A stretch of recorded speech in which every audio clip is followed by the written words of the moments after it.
Okay, so thank you for showing up for our farewell event. We are going to announce each of our instructors. They will come up and say a few words, and then they'll invite you to come up and show what you made in their class. All right? Good? Everyone good with that? All right. So first and foremost, I wanted to, for Bill Schrader, who was unable to make it this evening, I wanted to thank you all. He sends his well wishes and hopes you all enjoyed the week. So I will go ahead and get started. We will start off with our Holly sisters. So Sue Nichols and Pat Holly. We have had so much fun in our class with our students learning machine applique mainly. And the project that we learned, that's not the proper word, but that we were learning, is a quilt that Pat and I made, a smaller version of our Beatles quilt. And we would like to show you what we're wearing first.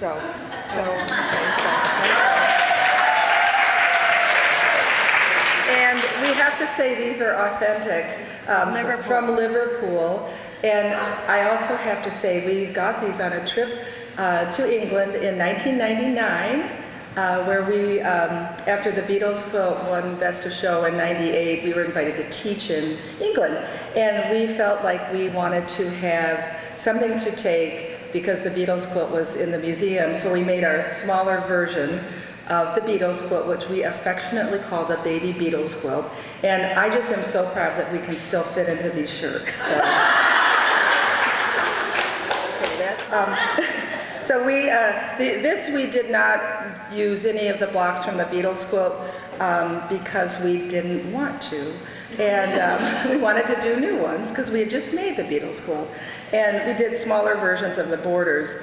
So we, for our class, we decided to make patterns of 4 of the blocks from the original Beatles quilt. So we did Yellow Submarine and Octopus's Garden and, oh my gosh, Rubber Soul and Hard Day's Night.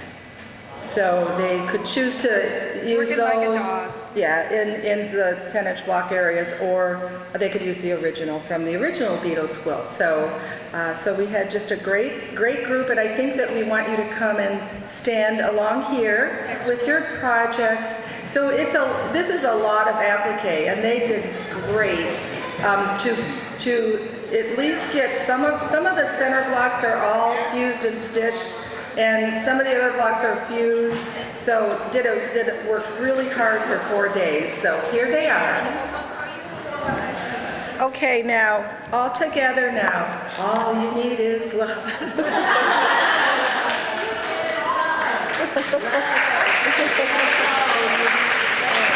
And peace out, everybody. All right, so next I'm going to bring up Becky Goldsmith. Thank you so much for coming. I don't know about everybody else, but my class had a wonderful time. We worked on hand applique, which is not remotely like fusible applique. This is the quilt that we worked on. The center circle is like one applique block. The larger 36-inch square behind is a whole separate ball of wax. They are appliqued separately, and then the center circle is appliqued on top of the petals that are appliqued on the background. Now in hand applique, there's templates to be made, and in this case there were a lot. There are placement overlays. There's learning in great detail all of the technical aspects that go into an invisible stitch, outer points, outer curves, and inner curves. We do not have the giant blocks that Sue and Beth have. No, okay ladies, bring it up. I had Sharon knocked it out of, not Sharon, she's good to go. Jerry has her stuff good to go in the car. We spent the first 2 days doing prep work and getting lots of applique pieces cutting on the wall. Do you think they wanted to pull those out, pin them back to the blocks and bring them to show you? No. So more progress was made than this. The applique then started, and Sarah made a real actual progress on her actual block. And there's a lot going on there that you can't tell by looking. And she did a star, because the star takes a lot. That was about 2-3 hours work. Yeah. And Lori this afternoon decided she did not actually want to do a Santa Claus because, you know, not her thing. So we redesigned the Santa into St. Nicholas with a miter and a crosier, a whole big piece of bishop. So she changed the design in a way that suits her. I used a pencil. And then she made templates. So everybody is going home ready to sew. It doesn't look as exciting, but internally, right? Y'all are roiled with excitement. Yes. It's there. So thank you. And y'all have a great time. So some of you may know that I recently moved to Kentucky, and so I designed this quilt called Kentucky Rose Garden. So I like to garden, and I do love the roses here. Oh, thank you. Becky's going to return the favor. So this is the little baby. Most of my students worked on the twin or the double size. So this is a wedge star. We put together 2 different type of wedge stars. One is the 8-pointed star, and then the other is the 8 wedge, just all wedges. And it does give a little bit of a star and a star element. It's easier to see with a larger quilt, but you can see it a little bit with the baby.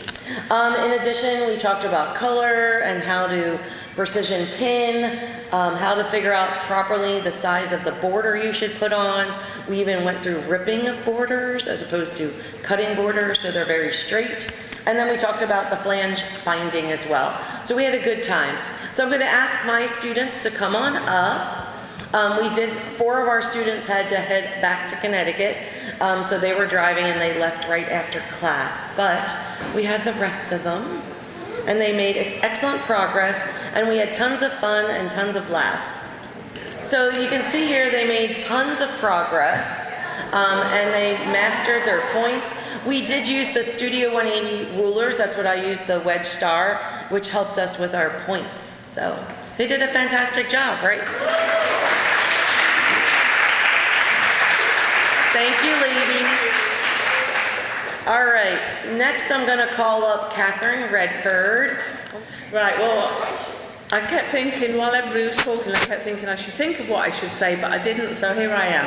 Anyway, so I'm Catherine Redford, and I don't even remember what the title of what we were supposed to be doing was, but we had a good time, and at the end of 4 days, I think I just about worked out who was who. So, but what we did was we spent the first day improv piecing, and some people liked it, and some people were very glad when the day was over. And, you know, I always say you have to try something new. For some people, it might be like the boiled spinach of my world. I tried it once, okay? But you can't say you don't like it if you didn't try, and they all tried. Day 2, walking foot quilting. Good job, everybody. They kept on at me. When are we going to do the hand stitching? Day 3, we did the hand stitching. And then today we put it all together and we added bindings and facings and talked about quilt as you go. We set the world to rights. We processed a lot of our teenage angst.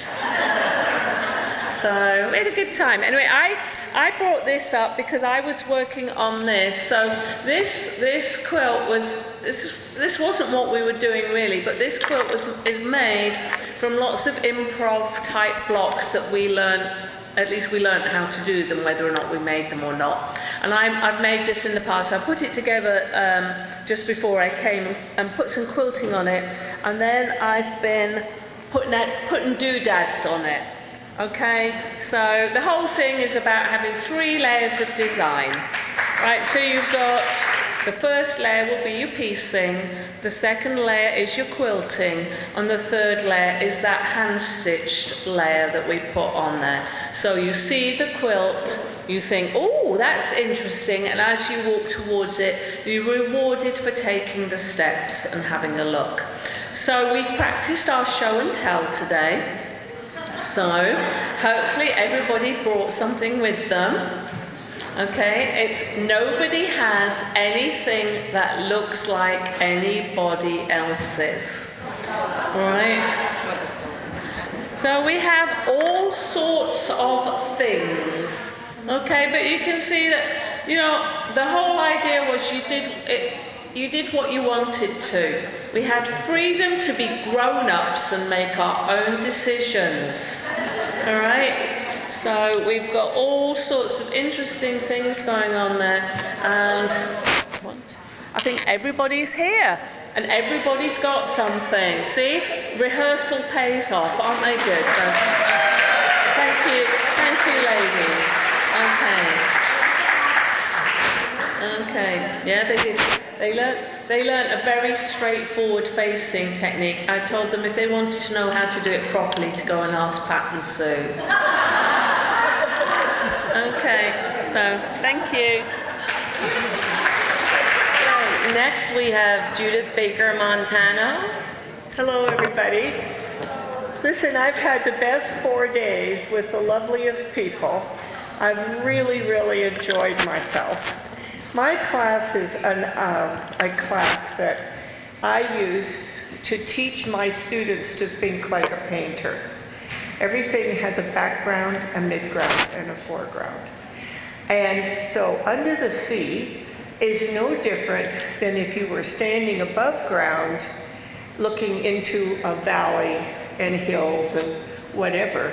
The only difference is that we are like 40 feet under the sea, right? So everything that's up above, the same effect under the water. The only difference is that your light source is coming directly from the top down, not from the sides or from the back or anything like that.